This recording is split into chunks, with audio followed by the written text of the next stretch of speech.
My name is Nicholas Stojakovich, and I am the director of a new effort by Hope Church this year called the Hope in Action Springfield, which is primarily Hope's efforts at urban ministry and Christian community development, and I'm the director of that. I also serve on the Springfield, the Ministerial Alliance of Springfield and Vicinity as a member of that, and I'm on the planning committee for the 2008 Year of Reconciliation.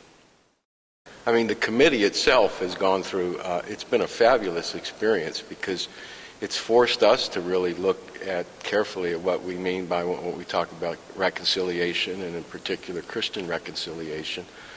I think it's also, it's a mixed committee. I mean, racially, we've got women on the committee, we've got men, African American, white, and so we each bring our own unique perspective to the table. But I think all of us have shared a common goal that, as Dr. Nice so eloquently says, that we're not trying to dig up the divisive things of the past as much as really promote the timeless spiritual truths of reconciliation and healing within our community.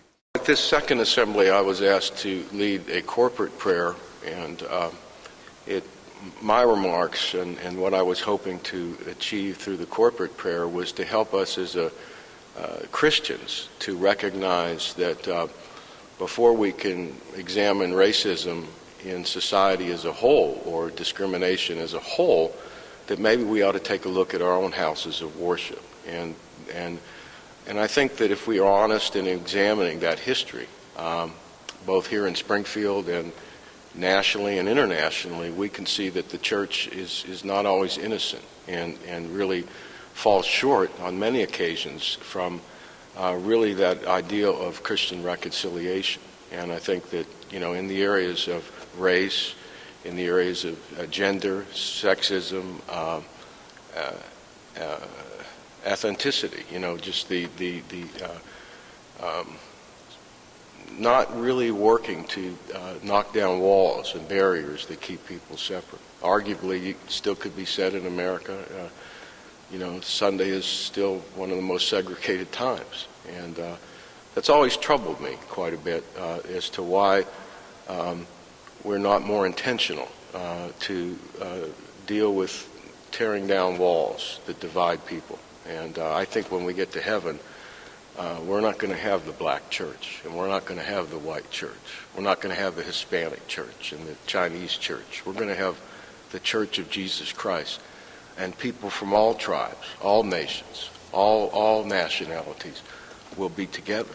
And I think God is intending for us to begin to practice it now, because eternity is a long time.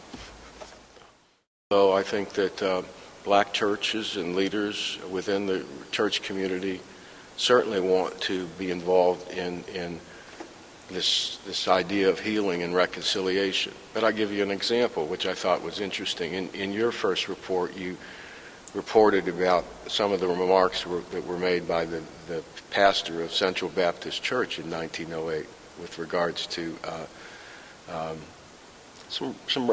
we can, I think, conclude that some of those remarks were racial, and yet the first assembly was held at Central Baptist Church, and that pastor's remarks were magnificent and powerful that day in this whole idea of respect and reconciliation, etc. So it's interesting. 100 years ago, you had remarks that were made from that same location, and then 100 years later, you have an entirely different set of remarks.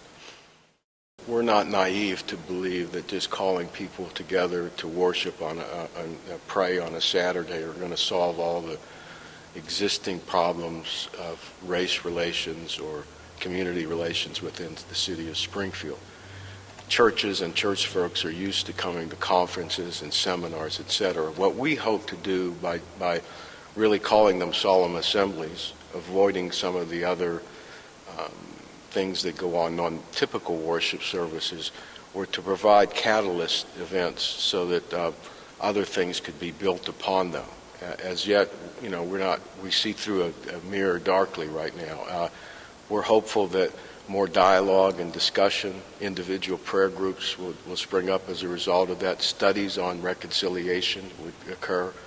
One of the things that Hope has done is we've added to our adult curriculum, not as a result of this, even before that, the subject matter discussions on the Christian's role in reconciliation and the Springfield 1908 race riot and its implications for us today. We didn't know what to expect. We have all sensed from day one that God was in this and that He was leading and directing us, even that we are failed and flawed human beings and make mistakes. We didn't know, and I think I was very, very moved at the first assembly and the second one with just to see the word getting out, because we haven't spent a ton of money on publicity and promotion. We've done some things with the signs and the T-shirts and radio announcement or advisories to the public as a whole, but we're hopeful that this will catch on and that by August we may have a problem as far as somebody said to me, wouldn't it be nice if we could fill the convention center? And I thought, yeah, that would be nice. If we could fill the convention center to have a solemn assembly to celebrate brotherhood, reconciliation, healing within Springfield, what a powerful witness that would be, not only to the state of Illinois, but the nation as a whole.